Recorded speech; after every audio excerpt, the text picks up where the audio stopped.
Assalamualaikum,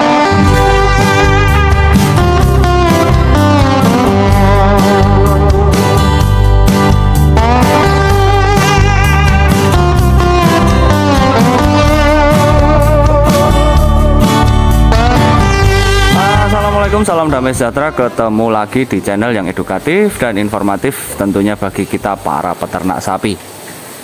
Teman-teman, pada konten kali ini kita akan membahas tentang skabies atau gudik atau gatel-gatel pada hewan ternak kita, khususnya pada sapi, teman-teman. Gatel sendiri diindikasikan dengan bulu yang jegrik ya. Juga ada beberapa perlukaan yang biasanya di punggung sapi, teman-teman. Terus di belakang kuping atau di selangkangan-selangkangan gini juga ada seperti rontok-rontok gitu.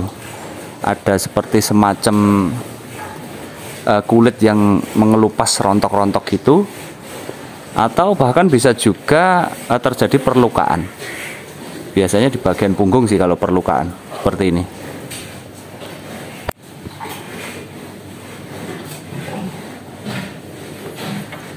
Penyebabnya adalah kutu atau tungau atau bisa juga disebut parasit, teman-teman. Parasit pada kulit menimbulkan gatal-gatal. Dan yang dirasakan sapinya itu nanti dia gatal-gatal yang sangat berlebihan.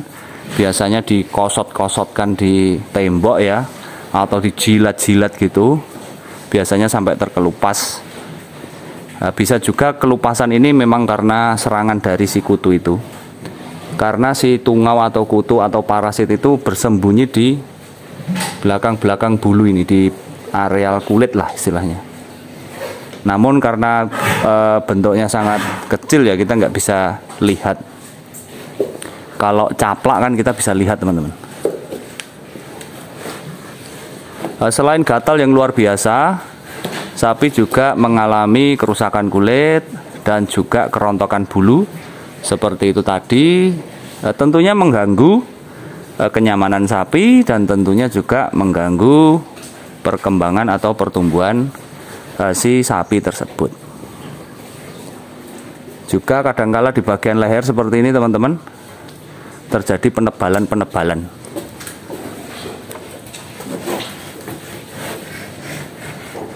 Ini kan ada kayak luka-lukanya ini. Dan sapinya terlihat kayak ngedibel gitu loh, tebal-tebal gitu kulitnya. Nah, ini diindikasikan kena parasit atau kena kutu atau kena tungau atau skabies. Skabies sendiri bisa menular, teman-teman. Bisa kontak langsung dengan sapi yang lama, bisa juga dengan alat atau ABK.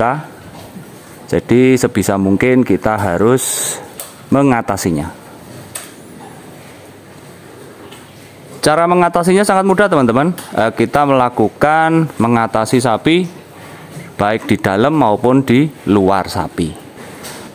Untuk mengatasi sapi yang skabies, untuk bagian dalam kita biasa menggunakan Womectin, teman-teman. Bagi teman-teman yang tidak bisa nginjek atau jauh dari mantri atau dari dokter hewan, saya sarankan menggunakan Womectin bolus, teman-teman. Womectin bolus itu seperti ini bentuknya. Dia kayak bolus gitu, kayak obat cacing. Nah, ini dosisnya itu per bolus 200 kilo. Jadi taruhlah misalnya sapi yang ini ya, ini 6 kintalan. 6 kintal gini ya, kita pakai 3 bolus. Dilolohkan melalui ijon atau melalui pisang juga boleh. Lalu ditunggu 7 hari, dilihat perkembangannya. Kalau aman ya sudah. Kalau masih belum, bisa diulangi lagi. Ditunggu sekitar 1 mingguan.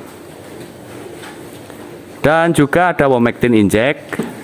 Silahkan menghubungi mantri atau dokter hewan langganan jenengan dan berkata bahwa ini ada skabies, biar disuntik anti parasit Womectin sendiri obat murah ya sebenarnya, cuman khasiatnya yang saya alami sih cukup ampuh, nggak perlu mahal-mahal. Womectin aja sudah oke.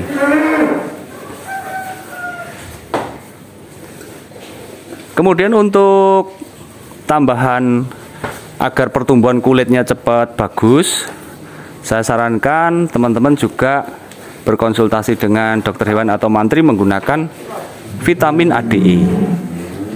Vitamin ADE ini bagus untuk mempercepat pertumbuhan bulu dan memperbaiki kulitnya. Nah, kira-kira itu tadi teman-teman untuk penanganan secara suntian atau secara dalam. Kemudian untuk penanganan dari luar saya menggunakan ini teman-teman, Cheaper Killer. Cheaper Killer sebenarnya ini terkenalnya obat lalat ya mungkin ya. Namun Cheaper Killer ini juga bisa membantu di luar dengan cara disemprot-semprotkan ke tubuh sapi. Ini aman teman-teman, dijilat nggak apa-apa. Yang itu semprotan burung itu teman-teman, kasih aja 1 sendok teh gitu ya, lalu dicampur 1 liter air untuk disemprot-semprotkan. Kemudian yang terakhir teman-teman, jangan lupa kita tetap pakai disinfektan. Nah, ini biasanya sapi masuk saya tetap semprot dulu pakai disinfektan. Kalau untuk hari-hari saya setiap sore teman-teman, setiap sore itu saya tetap nyemprot seluruh areal kandang dengan disinfektan.